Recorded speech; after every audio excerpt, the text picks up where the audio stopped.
How do we track the Sustainable Development Goals?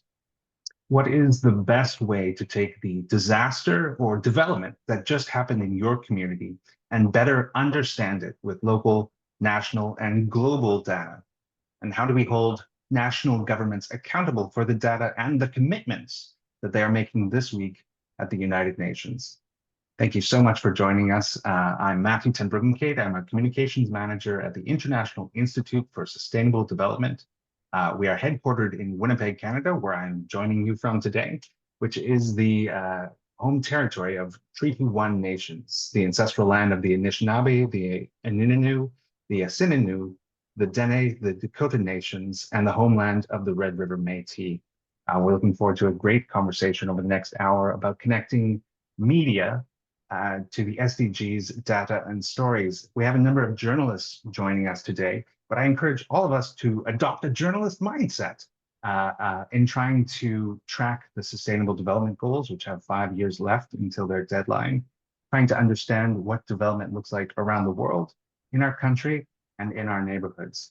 I'm joined by a tremendous panel, and I will try and talk as little as possible so that they can do all the talking. And first, I'm going to turn it over to Pamela Falk, who is a correspondent for US News and World Report. She's been a longtime reporter on UN actions and international affairs. She is, as I said, a correspondent for US News and World Report after 22 years as the CBS News Foreign Affairs analyst based at the UN. Dr. Falk has taught international law and international organizations at Columbia University.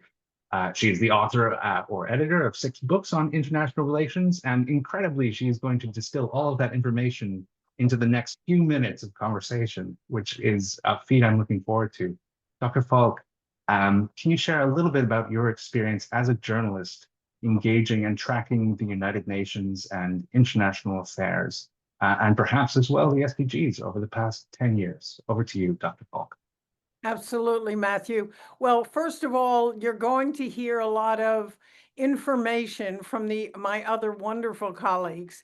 I'm here with a notepad, as a journalist has, giving you my 2 cents on a few decades of being here at UN headquarters. So thank you to Matthew, thank you to Lynn, thank you to Paul, to IISD and ECOSOC, because it's a very important issue going forward on what the UN is doing, what development goals mean. And so let me give you my one rule of engagement and then a few hints on the best way, I think, to cover these issues. The rule number 1, and there's only one rule of engagement, and that is really get to know the UN system. Don't be flat-footed. There's so many topics. I mean, you think you know Ukraine and the Middle East and Sudan and other issues, and then all of a sudden Burundi is coming up in Chad, and you need to study. You need to understand what the system is. Remembering that the second Secretary General, we call the SG, Dag Hammarskjöld, said the United Nations was not created to take mankind to heaven, but rather to save humanity from hell. And I think it's important to understand that the pillars of the UN, peace and security, developing friendly nations, human rights, international cooperation, economic, social, humanitarian development, then all split off into refugees and children and development goals. All of that is something that's very hard.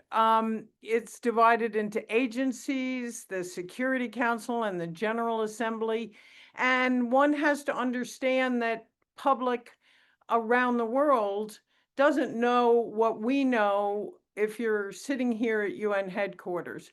And so a lot of explanations are needed in journalism to try to engage people in what the UN does, iconic as it is. Now, one thing to also remember is that my first rule of engagement is get to know the system, try to understand it, do a lot of research, and be honest. No fudging. Everything, if someone said something to someone else, cite it that way. If someone said whatever it is, honesty is is the key. And we're in a landscape in which the international community is questioning multilateralism, is questioning the UN, and the media landscape has changed dramatically. What we call in broadcast linear news is pretty much gone, meaning broadcast news. And there's a proliferation of news outlets, some of which are reliable and some of which are not. So you want to be the one who is absolutely reliable that they can count on, even if you feel like you got something first, you better have it. And so all of that said, I wanted to give an overview, and that is that diplomats at UN headquarters are here to establish lines of communication. Now, you may, Washington may tell you, I was also, Matthew didn't mention this, but staff director on a committee on Capitol Hill. I worked in Washington, saw the underbelly of all US policy. What you have to understand is Washington in the US thinks it's the capital, but all of the talks that go on back and forth, communicating message from capital to capital goes on here. And so diplomats are the core of what goes on, and they get to know each other. So you saw U.S. Ambassador Samantha Power taking the Russian ambassador, Churkin at the time, to basketball games. You saw U.S. Ambassador Kelly Craft bring the entire Security Council to a bourbon distillery in Kentucky. All of that goes to how diplomats relate and how you can relate to diplomats. And that is that they're with respect and with a certain amount of realization that the policy is as important as the humanity of it, the people, talking to people. And so my quick 10 rules, I'm looking at my timing that Matt said to talk, is one, I have 10 quick rules. One, interviews. Primary sources are the only way to get news. Don't use, I mean, I love AI, but don't rely on that. In a few years, it'll be great. Right now, it's not. And it's also not the way diplomacy works. You have to speak to diplomats. You have to do interviews. So on camera, I mean, on tape, formal, on the record or off the record, speak to as many people. And that's the way your news organization will also give it a certain humanity in terms of how to cover it. This, I've done interviews just sitting, catching people on the fly at the stakeout or walking around, from Hans Blix to the Secretary General. Recently, I spoke with the IAEA DG, a potential Secretary General, Rafael Mariano Grossi, heads of state. They all come, and the GA is the UNGA time of the year is a crazy time. That leads me to one other rule, which is when all the journalists run one way, run another way. When they zig, you zag, to quote an old-time journalist. The point is, there are many stories to be told. Stakeouts, number two. Get to them, get to the informal briefings that missions run, because you'll hear the background, because you may get a quote that's out of context in a story. So you have to speak to everyone. The third is travel. As much as you can, get to places. I've gone around the world, and that'll get me to the SDGs, which is my final point. The off-the-record briefings is number 4. Number 5 is mix it up. My kids used to call me, and some of the radio people I speak to regularly call me voice of gloom. Well, the news is gloomy. The SDG report that just came out is gloomy, but you have to understand it in a context. And so when I say mix it up, what you should do is some good news stories and some stories that matter to every individual. So here's my one embarrassing comment. I've never used the word Sustainable Development Goals, SDGs, in any of my reporting. I've just reported on all 17 of them. And so I recently did an oceans pollution report on microplastics, how it affects your body, how it affects your brain. I was in Le Bourget in 2015 and have covered climate ever since. Poverty, all of it can be done through the issues as well as the actual formality of where the SDGs are, which is very important and can be put in that context. The number 6 is you have to be trustworthy. You have to just tell it like it is, whether you like it or not, or whether you agree with it. Be nonpartisan. As the UNCA president, I can tell you, and as a former, well, not former, but as a lawyer, they used to say, get to know the clerks, not the judges. Get to know the spokespeople, get to know the political counselors. It's not just the ambassadors who are really running the show here in terms of governments, and remembering always that this is a club. It's a club of nations. And that's why the SG has to refer to those nations when he makes any other decisions.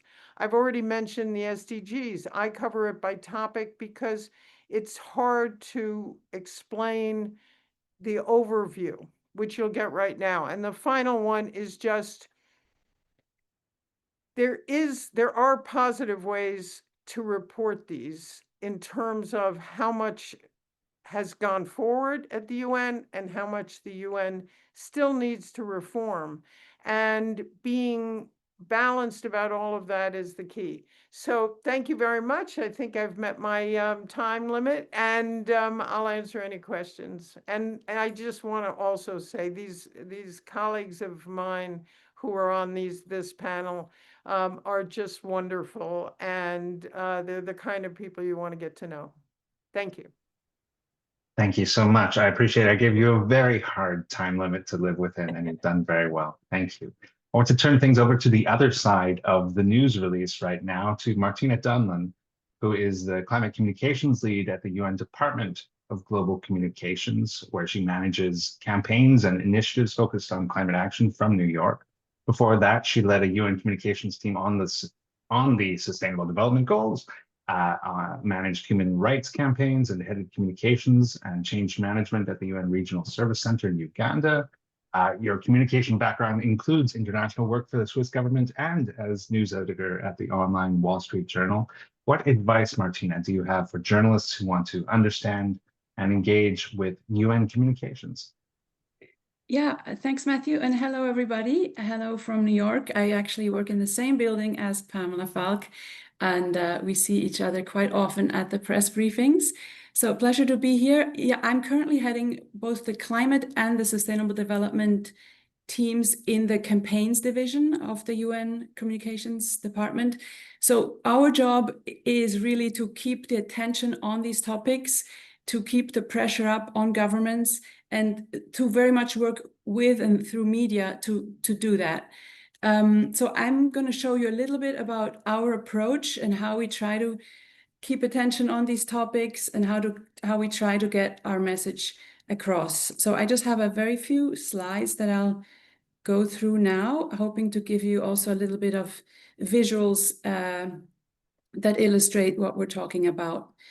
So first of all, as Pamela said, these are very complex issues, and our job, my job, is very much to break down the science, to break down these hundreds of pages of reports that we get, be it, from the IPCC on climate, or the very complex data statistics reports that we get from our colleagues at the UN. The science is very complex, the data is complex, the issues are complex. So to communicate for our campaigns, we try to really break it down and make it into easily understandable, digestible facts and messages. So here's a few examples. And in fact, we've developed sort of a visual system that's quite appealing, uses the SDG colors and has messages and graphics on each of the SDGs. And as Pamela said, it's very hard to communicate on the SDGs as a whole. So we really drill down on the issues: poverty, hunger, equality, protecting the planet, protecting the ocean, education, consuming responsibly, etc. You know the 17 goals. So we have visual assets in many, many languages on all of these. And this is what we push out on our websites, on our social media channels, and sometimes even on billboards, on trains, in trains, on elevators. We've had these visuals across the world. Here's some pictures from Brazil, Morocco, Malaysia, Japan. So we're trying to get these messages out through all channels, digital and traditional channels, print, however we can. And these are also available for anybody to use. We can make these available if you're interested. In terms of our approach, so when we craft our messages, when we craft our stories for our websites, our press releases, how do we try to communicate on these issues of the SDGs or climate change? We have a very simple 3 W's approach: the what, why care, what now. And that was developed by our Undersecretary General, Melissa Fleming, who has put in place a global communication strategy for us. And it's really something that helps and could help everyone, I think, communicate on complex issues. So what are the facts? What are we talking about? What are the issues? And here we want to put out the data and the science. Second, we have to connect to people emotionally. We have to connect to our audiences emotionally to speak to what they care about. Okay, we know we have to cut greenhouse gas emissions by almost half, by 2030. Well, why should I care? Well, for instance, because greenhouse gas pollution also means air pollution, means breathing unhealthy air. And in fact, almost 100% of the world's population live in areas that have unhealthy air, means illnesses, means all kinds of issues that people can relate to. So once we have people who care, we can actually mobilize action. And that's the third pillar. What now? Okay, we know the data, we know we care, and now what can we do? And a lot of what we do, and I think we have a speaker coming up also focusing on solutions journalism, a lot of what our messaging is about solutions. We know the problems, but we also know the solutions. These issues are solvable. We have the knowledge, we have the know-how, we know what to do. For instance, on climate, we know the problem are fossil fuels. The solution is moving to wind and solar, clean, renewable energy. The solutions are there. It's the political will, the finance, etc., that's missing. So we very much focus not only on the dire news, but on the can-do attitudes. In our communications, we also try to focus sort of monthly on one of the goals. So this month, it's the partnership for the goals, because we have the high-level political forum going on where countries are coming together, are taking stock. This is just sort of gives us a bit of a focus within the UN system of how to drive our communications. This also comes in the form of a newsletter that we'd be happy to share. One group of colleagues that get this newsletter are part of the SDG Media Compact. That is one way for you to engage. If your organization is not yet part of the Media Compact, you're welcome to contact me and we can get you into this very loose network of organizations that are committed to the SDGs, committed to driving these messages and keeping up the pressure on leaders to deliver action. We have close to 400 media and news organizations part of this compact, and they get the monthly newsletter. They get access to interviews, to officials, and we are in touch with them quite regularly. Another avenue for engagement is the SDG Media Zone. That is an event space that we have during the General Assembly High-Level Week in September, and also sometimes at other conferences. It's a really nice space where we bring in experts, activists, UN officials, youth, different voices to dig a little bit deeper into the issues. And this all goes out live on UN Web TV. It goes out through other broadcast partners, goes out on social media. If you're interested in engaging in this week-long program at the UN in September, again, please do reach out. And lastly, we also have an individual action campaign, individual engagement campaign for individuals to get involved, because we have so many people asking us, well, what can I do? Because the UN is a member state organization. Our main audience is eventually, ultimately is the governments who can take the steps needed, but people want to be part of the solution. People want to contribute. So Act Now gives everyone different, tips and tricks and things you can do in your daily life to help advance the SDGs. And lastly, just some crucial links. I can also put those in the chat of how you can follow what's going on at the UN.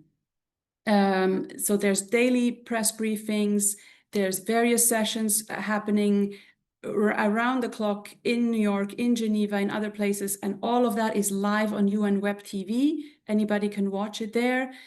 You can even get a transcript of the daily noon briefing that goes over all the issues that Pamela also talked about. You can check out our websites for the latest facts and figures and explainer content. And you can, of course, follow our social media to keep up to date on all of that.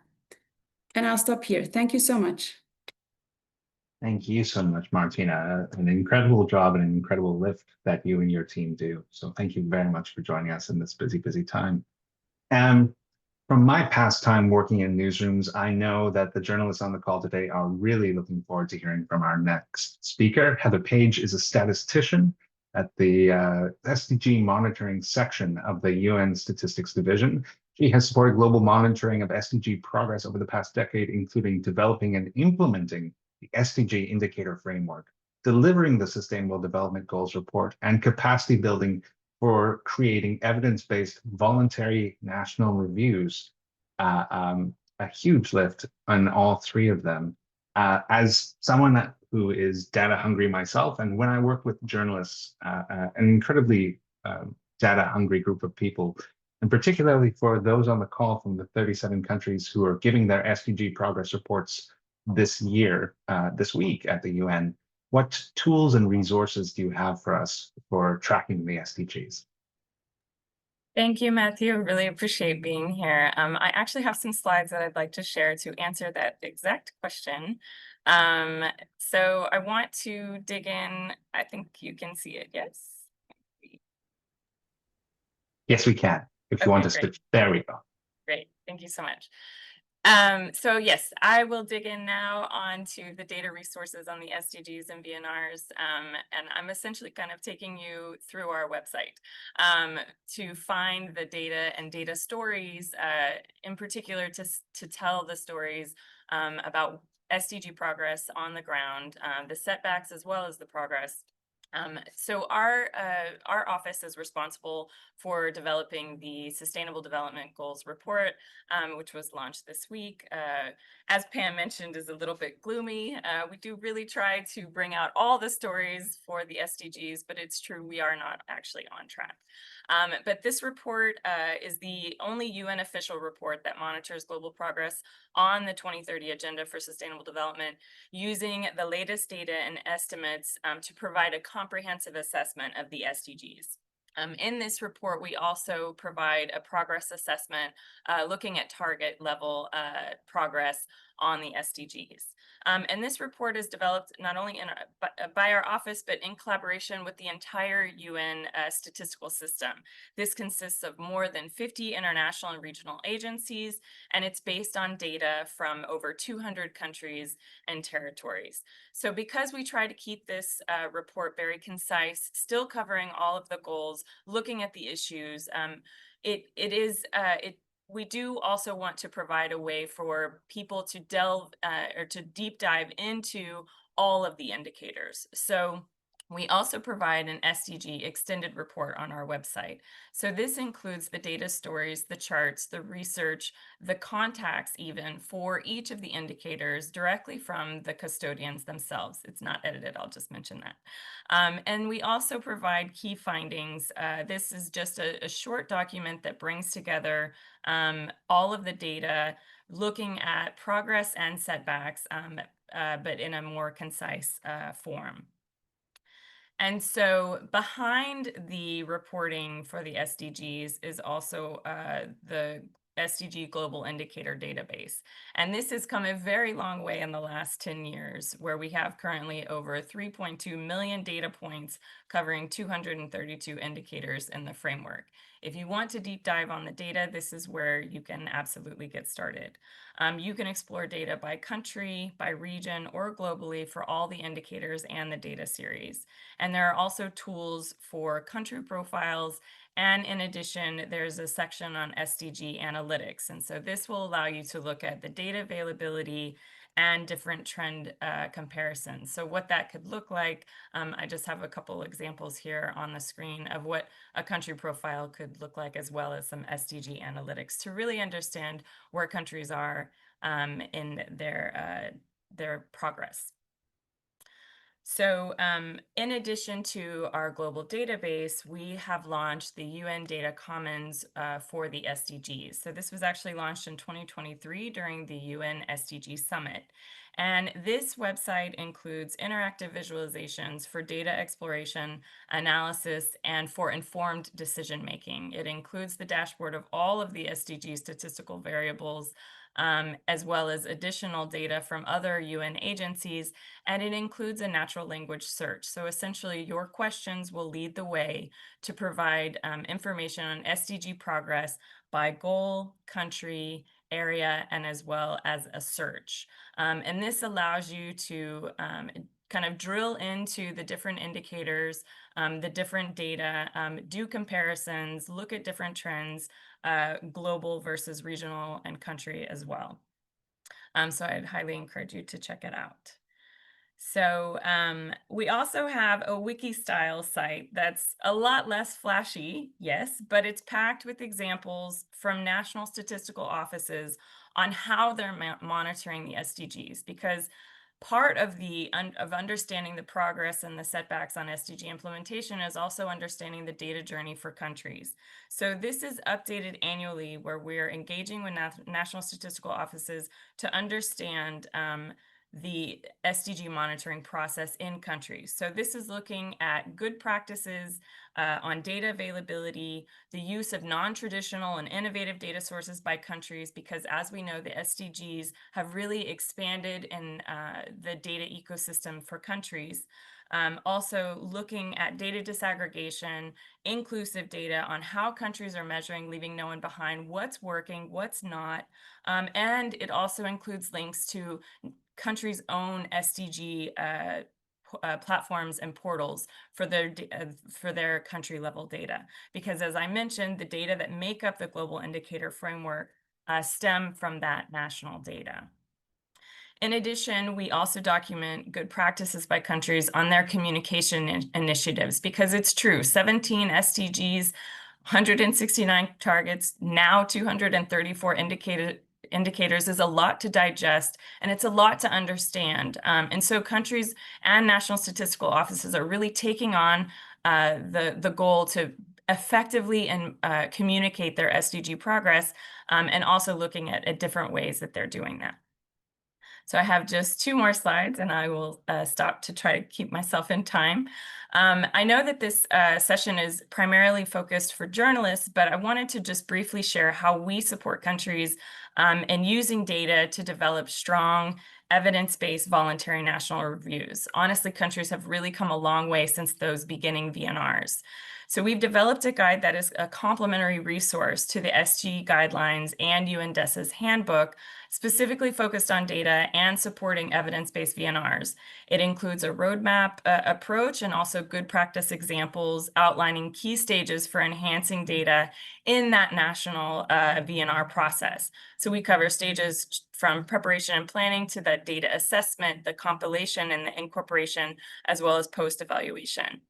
What we're particularly interested in is highlighting countries' data journeys for the SDGs, but also supporting deeper analysis in the VNRs. But I would also encourage that in the stories on the SDGs, looking at the interlinkages, really doing the analysis on how the trade-offs are impacting SDG progress, looking at intersecting vulnerabilities and how different deprivations are impacting progress, and really looking at the real impact of SDG policies to understand who is being left behind and provide a more systems level view of SDG progress. We will have an updated version and e-learning course for this soon. And just my last slide, part of the work with countries also focuses on data storytelling to really try to communicate data in a way that reaches a broader audience with important SDG data insights. So we've developed a guide for this as well, and we've kind of taken this show on the road. And we have a webinar or workshop next week, actually. If you happen to be in New York and you'd like to join us next Thursday, we'd really love to have you. There's a QR code to register. So my last point, I just want to say, our aim is to make SDG data accessible, understandable, and wherever possible, really grounded in lived realities.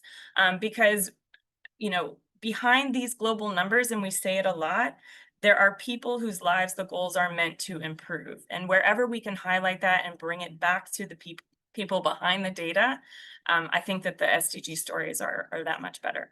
Thank you so much. Thank you, Heather, so much for presenting so many rich resources and for coming back to that point about being grounded in lived reality. I really appreciate that and try and center it in our work. I'm going to bring in somebody whose work also is doing that, particularly around the voluntary national reviews that countries are presenting to the United Nations. Wangu Mwangi is a team leader and writer with Earth Negotiations Bulletin. She's joining us from New York today, where she is covering the high-level political forum on sustainable development with the ENB team. She's written for ENB for 17 years, covering global negotiations on land governance, natural resource management, climate change adaptation, sustainable energy, and African development issues. She has considerable communications work as a communications coordinator for a Dutch-based research institute at the United Nations University, and as a programs coordinator with Eco News Africa. Wangu, I wonder if you can share with us a bit about how civil society is responding to the SDGs, to the voluntary national reviews that their national governments are putting forward, and in particular, a series of reports that I know you've been behind. Thank you very much, Matt, and hello, everybody. I apologize for my raspy voice. I have a bit of a cold, but I have many hats that I wear, and of late, I like to think of myself as a smallholder woman, African farmer, because I'm based on my farm in Kenya.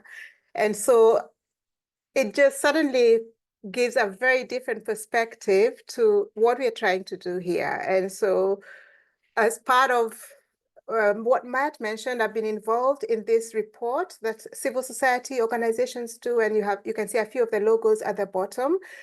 We've been doing this since 2016. So every year, the idea is that in addition to what the governments say through their voluntary national review reports, the CSOs also try and provide a kind of shadow alternative review. Now, I think echoing what someone said earlier, I would just ask 3 key questions, like why would NGOs do that, and how do they do it, and for what? What next? So I think in general, the reason why NGOs want to be involved and engage is because they bring a new look, they bring some accountability perspective, but also very importantly, despite all the impressive data we've been shown, there's a lack of disaggregation. There's a lot of really good data, but when it comes to the nuance, the granularity, what's happening on the ground, there is still a lot of problems with really understanding what's happening in countries. So although countries are increasingly acknowledging that and saying that they know that they're not doing as well as they should, we still don't understand why and how. So let's just go to the next slide. So what you see here is how so in that overall report where we sort of try and assess what countries are saying about leadership, about governance, about monitoring and data and other themes, we try and have CSO, civil society representatives in the different countries respond directly to what countries are saying. So this particular example is from Uganda. And also you see the color orange is also deliberate because it's a traffic light system. So you will find in the report, we will give you the link later, if most of the CSO sort of fact checks are orange or red and not green. There's very little green because, but in a sense, it's positive because what NGOs are saying is governments are doing something right, but not completely.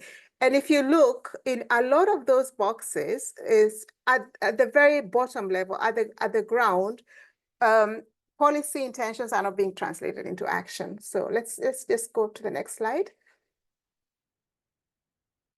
So, and here are some of those data. So although countries, for instance, say that they're working very closely with civil society organizations in their reporting, but there's very little sense yet of like how this affects women, how this affects, indigenous communities and other sort of disaggregated data. And actually the next slide gives you an overview of that, So for instance, women and girls, people with disabilities, LGBTQ communities, and so on. So there's still a lot of blind spots in national reviews, although, countries say that they are hitting 100% of targets, for instance, on Leave No One Behind.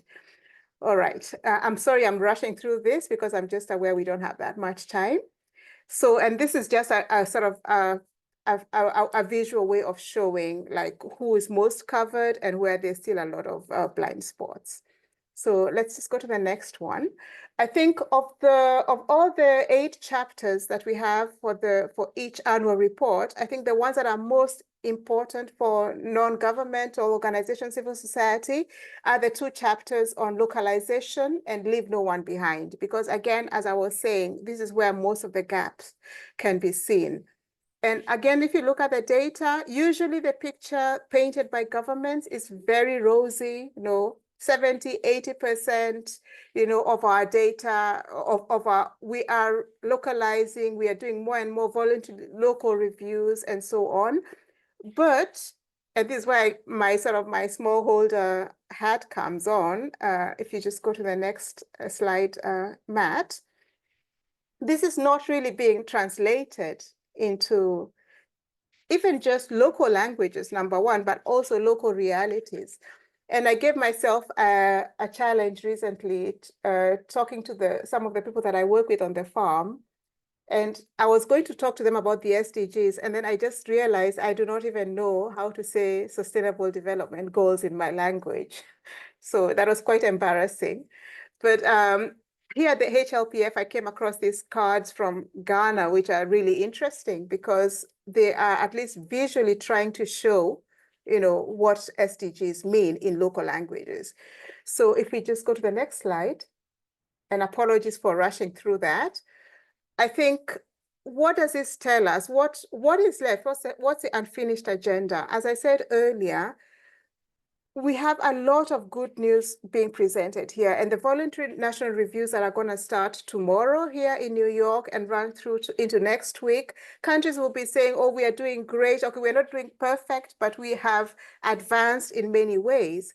But when you go to countries and to the local level, you still see a huge sort of credibility gap in terms of what's happening on the ground. So what we are hoping to see more and more of in future is that some of these perspectives from civil society, so those alternative fact checks, that these are more and more being incorporated in the national review processes. And I think here, civil society is basically saying we have the expertise, not only in terms of the lived realities on the ground and knowing what local communities are experiencing, but we actually have expertise in terms of filling some of these data gaps. And one of the best examples I found from last year's HLPF was actually Brazil, because as we know, due to the political situation in Brazil, for a long time, the government was not reporting on the SDGs, but civil society organizations in Brazil were doing annual reports. And so when the new government came into power, they basically used the civil society reports from Brazilian CSOs to actually sort of start to populate the new national report. And I think this kind of synergy and iteration is what would really add a lot of nuance and richness to future reviews. So we are seeing at the HLPF that countries are a bit, as I said earlier, maybe more humble, more acknowledging that they don't always get it right. And so what we hope through this CSO reports is that we would start to see a much more structured approach towards bringing those two perspectives together. And this is I just finished with this, so some of the things that the CSOs are recommending is that governments not only do the voluntary reviews, but actually start to show, like through a commitment tracker, what they have achieved and what they have not achieved, so that then that also starts to link much more closely to some of the broader statistics that we have. I'm going to leave it there because there's more people talking, but that's the website, and you can look at the reports. Thank you.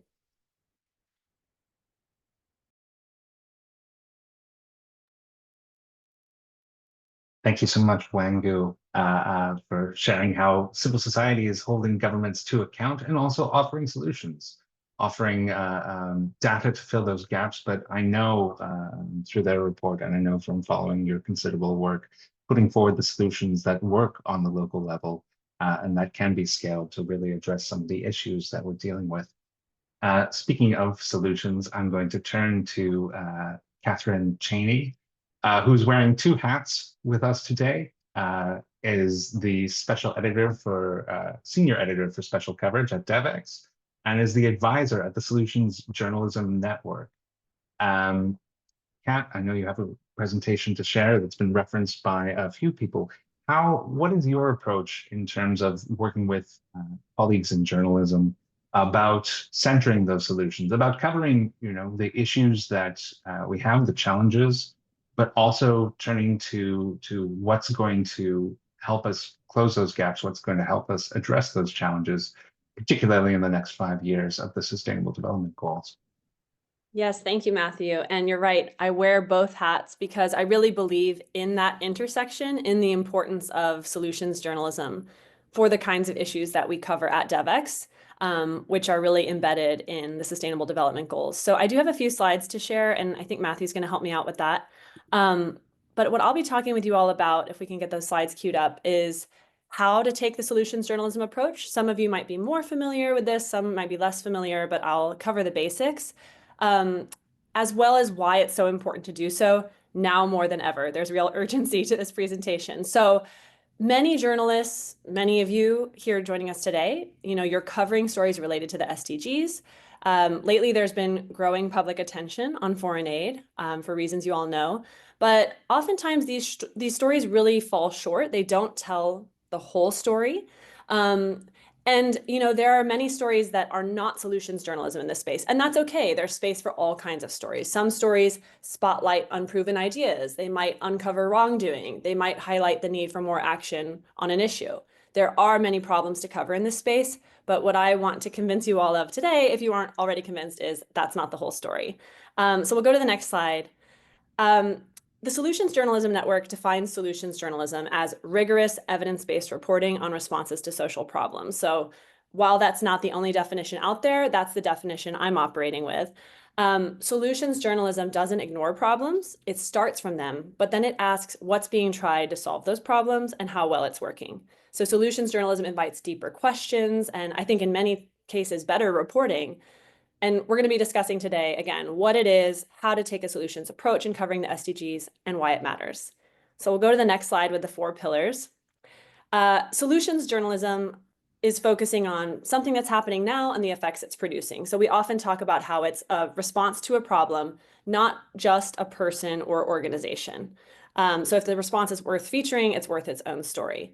Solutions journalism provides evidence of results looking at effectiveness, not just intentions. So I know today we're talking about data, You don't always need quantitative data, but at least qualitative results about effectiveness or lack thereof. And if there's some reason you don't have enough data to kind of prove the effectiveness of a solution, you have to be really transparent about the evidence you have or the lack of evidence and why that response is newsworthy anyway, why you're featuring it at that stage. Importantly, solutions journalism discusses limitations. So you always want to look at the shortcomings of a response. No solution is perfect. In fact, we often joke that we should be the responses to problems journalism network because solutions kind of oversimplifies it. But this is what makes a story journalism. Examining the response, not promoting it. No response is perfect. And some responses, as you all know, tuning in from all over the world, might work well for one community, but might fail in others. So a responsible reporter covers what doesn't work about it and places the response in context. And finally, solutions journalism seeks to provide insights that can help others respond, not just inspiration. So the best solutions reporting distills the lessons that make the response relevant and accessible to others. And to me, that's the most exciting aspect of solutions journalism for the SDGs, the way that these stories can be shared across the world. So moving to the next slide, what does crafting compelling narratives look like in the context of solutions journalism? So traditional journalism often focuses on whodunit. And I think those of you working in journalism, you intuitively know what that means. But solutions journalism really shifts the narrative to how done it. So it's the process of problem solving. The tension in a good solutions journalism story lies in figuring out how individuals, organizations, or communities have achieved something that others haven't. You want to focus on the work and the outcomes, not just the intentions.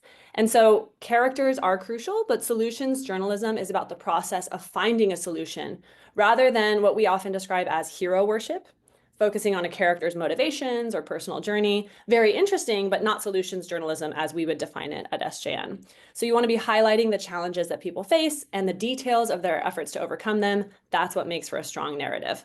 And you want to highlight the barriers and breakthroughs. So that's where the tension comes from, the inherent difficulty of solving a problem, especially problems as complex as those highlighted in the SDGs. As you've heard from others in this webinar, there are many stories to choose from. What would make it solutions journalism is highlighting the process of experimenting, learning, adjusting, and overcoming setbacks. That's what makes these solutions journalism stories compelling and relatable.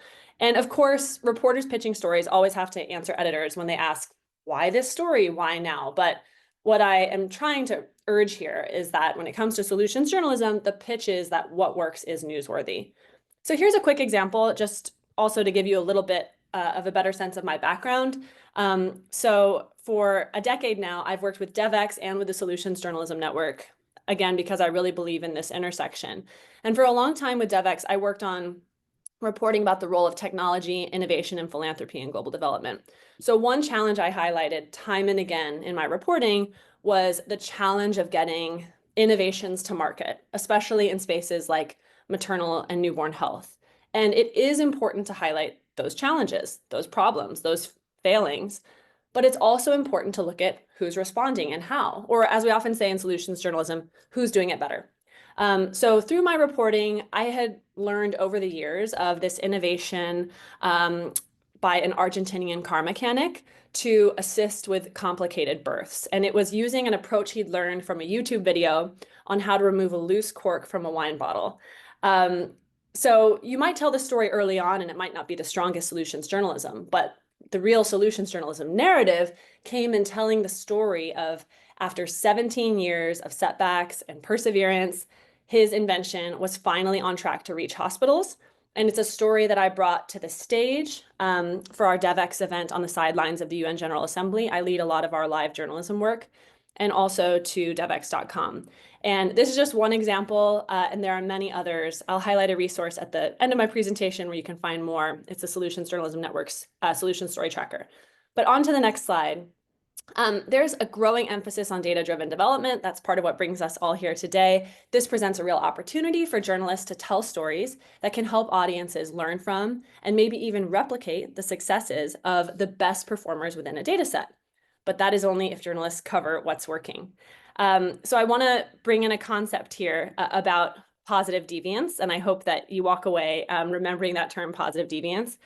But particularly when covering solutions, journalists need to be careful to ask for evidence, never overclaim, and include limitations. We've seen many stories of solutions that seem promising, and in the end, they didn't work out so well. So these tough questions are really critical. Journalists need data to do this. And when possible, they should consider taking a positive deviance approach. So that means looking at the positive outliers worth studying, asking questions like who's achieving better outcomes and how. So for the SDGs, that might mean expanding access, improving cost effectiveness, reaching targets that seemed out of reach.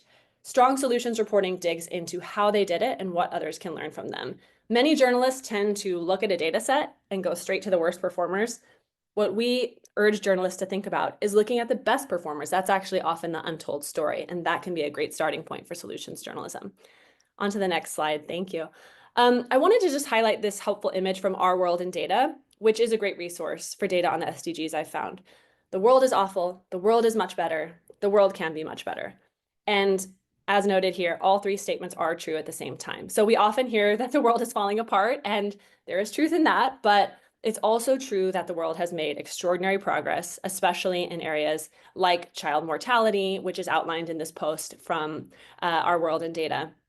Both perspectives matter, but if we focus only on the problems, we lose hope. If we focus only on progress, we risk complacency. So as journalists, we need to tell the whole story, and that includes covering what's working so that others can learn, adapt, and build on it. That's why solutions journalism is so essential. So on to the next slide, and in terms of the why now and the urgency of this presentation, there has never been a more important time than now to cover what's working in global development, when public trust in foreign aid is unraveling and there is active dismantling of key development institutions like USAID. I'll share a quick anecdote that a few months ago, Elon Musk, who led the Department of Government Efficiency that led to the cuts at USAID, posted on X that USAID was a criminal organization, and there were many posts like that. And he cited some reporting that pointed to real failings by USAID. Specifically, he highlighted some reporting from PBS NewsHour on the agency's challenges partnering effectively with local organizations. What's interesting and what you may not know is the journalist behind that story has actually spent much of his career asking what works and why, doing a lot of great solutions journalism, not just critiquing aid, but investigating it, explaining it, and holding the sector accountable. It was great solutions journalism, but that nuance was lost in this X post. So many in aid admit that USAID needed reform. DevX covers those reforms closely, but I do wonder where the sector would be today had there been more stories about programs that were working often quietly in the background. And I feel that journalism has really played a role in shaping the narrative that aid doesn't work, but it's not telling the whole story, looking at programs with real measurable progress. So now journalists are finally asking what works in aid. But I wonder what would it have looked like to better cover that all along. Next slide, please. Just wrapping up here, I know we're short on time. I want to leave you with a couple of resources that might be useful. I mentioned the Solutions Story Tracker. That's from the Solutions Journalism Network, which is a nonprofit focused on advancing the practice of solutions journalism. There's also a resource called the Solutions Insights Lab, which is an initiative of SJN. It's not a work of journalism, but it applies this same framework to the research space. And I think it's a good example of how this approach can be applied for those of you who aren't journalists, not just in journalism, but in other areas like research and communications. So wrapping up here, I just want to make sure a takeaway for all of you is that we owe it to our audiences and to global progress on the SDGs to tell the whole story and remember that what works is newsworthy. And this is more important than ever. Thank you all so much. Yeah, thank you so much, and I absolutely agree with you about this being the right time, the right time for hope. We really have run short on time, and that's on me, and I apologize. But I found it just impossible to interrupt the excellent presentations that our panelists were giving. And I'm just having a quick review of the questions as I asked the panelists to come back on camera so I can thank them properly.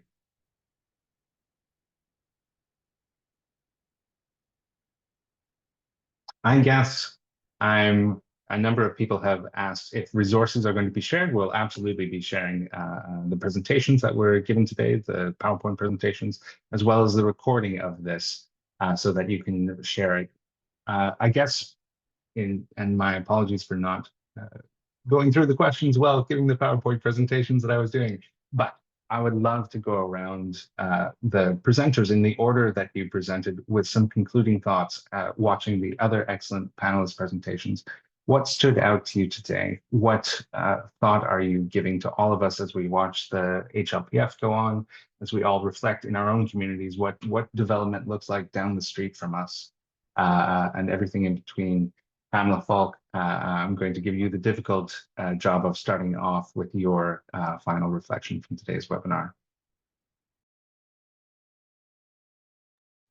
And I'm afraid I'll ask you to come off mute. So sorry. The thing I believe was one of the common denominators from Catherine Solutions, Wangu, Heather, and Martina was what I heard when I moderated a book presentation at the UN bookstore a few years ago by Steven Pinker, who wrote, it was Enlightenment Now, it was called. He said, writing stories that show solutions or good news, if you want to call it, at the United Nations is not show how many people were murdered and then have a dog story. It's integrating that into your coverage. And whether you call it solutions journalism or asking your speaker, how can you work this out? Which, if you watch the noon briefing, it's usually my asking, what can you do? And that, I think, is the positive view of what we're looking at in a very divided world, in a very anti-multipolar world right now. And the bottom line I'd say is I've been around long enough at the UN to see ups and downs. The UN is an incredible institution, not only iconic, but very valuable, has a lot of problems, but it's not going away. And it's the only place where one phone call is away from 193 heads of state. And so though that's the key here, is the reason everyone comes in third grade to this organization and keeps it in their mind as something so important is because it is a talking, negotiation, dialogue institution. Thank you. Thank you, Martina. Thanks. Yes, for me also what stood out, I think, amongst all the presentations and the really great speakers here was that we need to connect the data to the stories on the ground and show how investing in development and investing in health, in education, in environmental protection, how it makes a difference in people's lives. And to counter all the negativity out there, to counter all the bad news, to show those, even if it's small stories of hope and success and progress, and how working together and having the UN and these goals, you know, giving everyone a sort of a direction and a push and a continued effort to improve people's lives, and how that is making a difference step by step, action by action, and together, you know, we can keep pushing for a better world. So thank you all for the work you're doing and for the reporting on these issues. It's really, really important, probably more than ever. So thank you. Thank you so much. Heather. Thank you so much. This has just been such an amazing panel. I appreciate so many of the different perspectives that were made, in particular also on the CSO shadow reporting. I think this is such an excellent space that is so crucial and important for, oh, I love your cat, for SDG progress, because something that we struggle with often is trying to bring this from 30,000 feet to everyday life and to local communities, and to how do the SDGs actually translate for you in your world. And so we're constantly struggling and challenged by this. And so I think it's a good challenge. I think it's an important challenge. And I think it's important that we're all in the fight together. We're coming at it from a lot of different perspectives, but we're all truly in the same direction. So I just actually want to say that I'm very appreciative of all of the work everyone's doing. And so let's keep going. Thanks. Thank you. Wangu. Oh my goodness.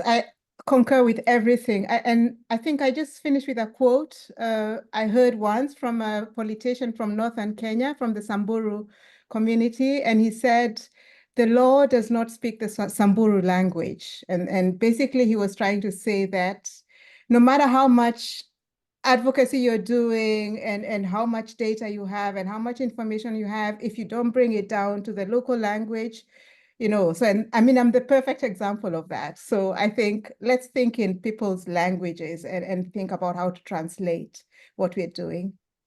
Thank you. Thank you. And Kat. Thank you.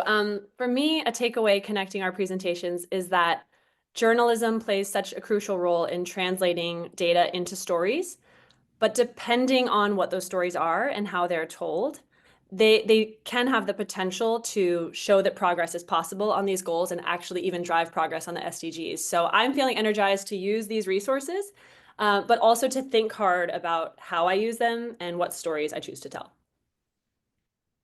Thank you so much. We have edged into the next hour, but I hope you found it worthwhile. I certainly did. To our esteemed panelists, thank you so much for your time. To everyone who joined us, wherever you are in the world, I hope that you're feeling blessed and that you're having a wonderful, safe, and hopeful day. That's all for us. Cheers.